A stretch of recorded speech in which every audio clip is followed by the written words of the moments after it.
চলছে আরাফাত রহমান কোকো স্মৃতি final tournament. আমি বর্তমানে রয়েছি টাঙ্গাইলের মির্জাপুর উপজেলার ওয়ারশি ইউনিয়নের মজদয় যে সরকারি প্রাথমিক বিদ্যালয়ের মাঠ রয়েছে সেই মাঠে দেখতে পাচ্ছেন। এই মাঠে কিন্তু আজকে যে ফাইনাল ক্রিকেট টুর্নামেন্ট সেটি কিন্তু অনুষ্ঠিত হচ্ছে। দেখলে মনে হবে এটি কোনো অস্ট্রেলিয়া কিংবা নিউজিল্যান্ডের যে কোনো মাঠ। আসলে এটি কোনো অস্ট্রেলিয়ান কিংবা নিউজিল্যান্ডের মাঠ নয়, এটি একটি প্রত্যন্ত গ্রাম, সেই গ্রাম অঞ্চলের কিন্তু মাঠ। দেখতে পাচ্ছেন কিন্তু এই মাঠে যে আজকের আয়োজন, সেই আয়োজনকে কেন্দ্র করে কিন্তু ক্রিকেট প্রেমী যে মানুষগুলো রয়েছেন, যে দর্শনার্থী রয়েছেন, তারা কিন্তু একদম ছুটে এসেছেন এবং দেখতে পাচ্ছেন যে এই তপ্ত রোদের মধ্যেও কিন্তু তারা যে অধীর আগ্রহ এবং খুব আনন্দের সাথে কিন্তু তারা এই খেলাটি উপভোগ করছেন। এছাড়া কিন্তু রয়েছে এখানে মহিলা গ্যালারি রয়েছে। যদিও এটি একটি প্রত্যন্ত গ্রাম অঞ্চল, সেখানে কিন্তু আমরা এখানে নারী যে ক্রিকেট প্রেমী যে নারী ভক্ত রয়েছে, আমরা কিন্তু তাদেরকেও এখানে দেখতে পাচ্ছি যে তারাও কিন্তু এই খুব আনন্দের সাথে আজকের এই ক্রিকেট টুর্নামেন্টটি তারা উপভোগ করছেন। আজকে যে দুটি দল মূলত এখানে অংশগ্রহণ করেছে, টাঙ্গাইল এবং ধামরাইয়ের যে দুটি দল, সেই দুটি দল মূলত এখানে অংশগ্রহণ করেছেন। যে ব্যাটিংয়ে বর্তমানে রয়েছেন এটি ধামরাইয়ের একটি দল এবং ফিল্ডিং করছেন টাঙ্গাইলের দল। এই আজকের যে আয়োজন এটি মূলত MCL সিজন 5, অর্থাৎ এর আগে কিন্তু বিগত 4 বছরে এই মজদই মাঠেই কিন্তু তারা এই এমন আয়োজনেই তারা মূলত এই এই ক্রিকেট টুর্নামেন্টটি মূলত প্রতি বছর আয়োজন করে থাকেন। তারই ধারাবাহিকতা কিন্তু এবছরেও এখানেই যে আজকের ক্রিকেট টুর্নামেন্টটি অনুষ্ঠিত হচ্ছে, এটি মূলত আজকে এখানে হচ্ছে। এই এই ক্রিকেট টুর্নামেন্টে যে ব্যতিক্রমী আয়োজন, ধারণা করা হচ্ছে যে এটি সারা বাংলাদেশের মধ্যে সর্ববৃহৎ যে বড় আয়োজনের মধ্য দিয়ে যে এই এই টুর্নামেন্টটি চলছে, এটি সারা বাংলাদেশের মধ্যে সর্বসেরা টুর্নামেন্ট হিসেবে বিবেচিত করা হয়। এই টুর্নামেন্টটিতে কিন্তু বিসিবির যে আওতাভুক্ত, সেই বিসিবির আওতাভুক্ত যে আম্পায়ার রয়েছেন, তারা এখানে এই খেলাটি পরিচালনা করেন। এছাড়া বাংলাদেশ যে বেতার রয়েছে, সেই বাংলাদেশ বেতারের ধারাভাষ্যকার কিন্তু এই খেলাটিতে মূলত ধারাভাষ্য দিয়ে থাকেন। দেখতেই পাচ্ছেন যে এখানে যে আমরা বর্তমানে রয়েছি, যে অতিথি যে গ্যালারি রয়েছে, সেখানে আমি আজকে যে প্রধান অতিথি রয়েছেন বিএনপির জাতীয় নির্বাহী কমিটির শীর্ষ বিষয়ক সম্পাদক আবুল কালাম আজাদ সিদ্দিকী, আমি তার সাথে একটু কথা বলবো, আসলে জানানোর চেষ্টা করব আজকে যে আপনি এখানে প্রধান অতিথি হয়ে এসেছেন, আপনার কেমন লাগছে, এমন আয়োজন দেখে আপনার মুগ্ধ কিনা? আসলে এই যুব সমাজকে মাদক মুক্ত করতে এমন আয়োজন করা উচিত কিনা সারা দেশব্যাপী বা এই উপজেলাব্যাপী? এমন একটি আনন্দ, এমন একটি আয়োজন আমাকে মুগ্ধ করেছে। ঈদ পরবর্তী এই খেলার মাঠ আজকে আমাদের ঈদের পরিপূর্ণতা এনে দিয়েছে। গ্রাম বাংলায় এরকম একটি খেলা, আরাফাত রহমান কোকো স্মৃতি টুর্নামেন্ট 2025, এই টুর্নামেন্টে আমরা উপস্থিত হতে পেরে আমরা এই এলাকাবাসীকে, মজদইবাসীকে, আয়োজক যারা আছেন তাদেরকে আন্তরিক ধন্যবাদ জানাচ্ছি।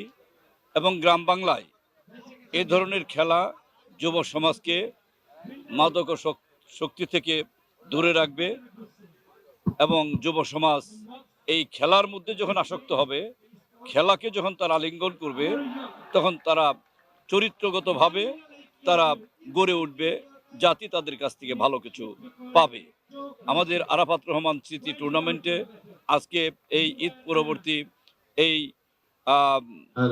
পর্যায়ে চমৎকার দর্শক, চমৎকার খেলোয়াড় বৃন্দ, চমৎকার ভাষ্যকার, চমৎকার অতিথিবৃন্দ, চমৎকার মাঠ।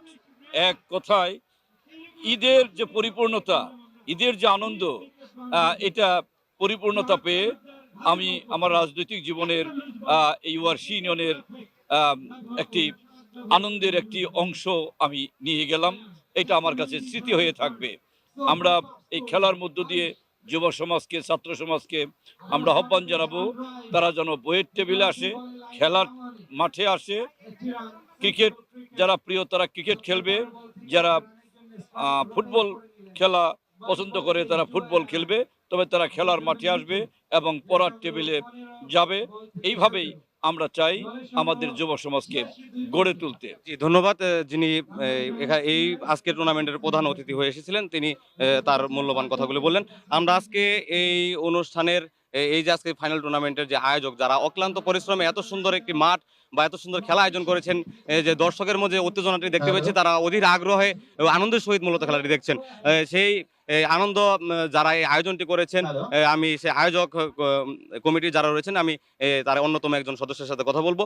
আসলে আপনারা এই আয়োজনটি আজকে যে করেছেন, এই আয়োজনটি মূলত কোন চিন্তাধারা থেকে করেছেন এবং এই মজদই গ্রামবাসীকে বিশ্বের কোন জায়গাটিতে দেখতে চান?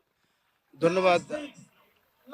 আমরা যদি থাকি সৎ, দেশ সংস্কার সম্ভব, এই স্লোগানকে সামনে রেখে মূলত আমরা MCL5 এই মসজিদ জনকল্যাণ সংঘ আয়োজিত আমরা এই মসজিদের মাঠে আমরা একটা আয়োজন করতে চাই। এই আয়োজনটা আমাদের কন্টিনিউ প্রসেস চলে, গতবারে চলেছে, এবারে চলবে, ইনশাআল্লাহ আগামী চলবে।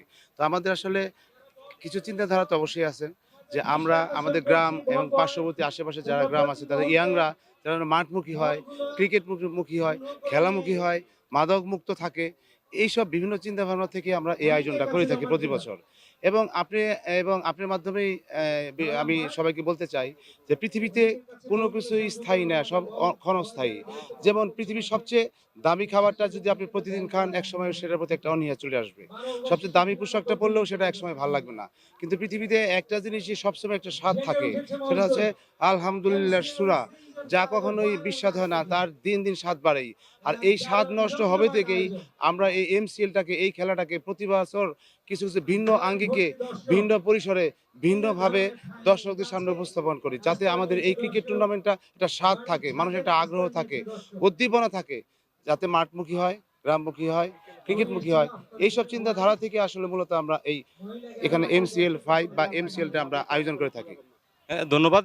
আয়োজক কমিটির যিনি আছেন, তিনি আসলে বলছিলেন যে তারা যে এই মূলত দেশব্যাপী এবং বিশ্বব্যাপী মানুষকে আনন্দ দেওয়ার জন্য এবং এই গ্রামকে তারা ফুটিয়ে তোলার জন্য এই আয়োজনটি করে থাকেন। আমি আরেকটি বিষয় জানিয়ে রাখি, এই গ্রামে কিন্তু এই খেলাকে কেন্দ্র করে মূলত যে জামাইরা আসেন, আত্মীয় স্বজনরা আসেন, এই গ্রামে পিঠা উৎসব চলে। এছাড়াও যে বিভিন্ন ভোজন যে একটা বিষয় থাকে, রান্না বান্নার আয়োজন, সে আয়োজন কিন্তু তারা করেন। এই ছিল টাঙ্গাইলের মির্জাপুর মজদই সরকারি মাঠ থেকে সর্বশেষ।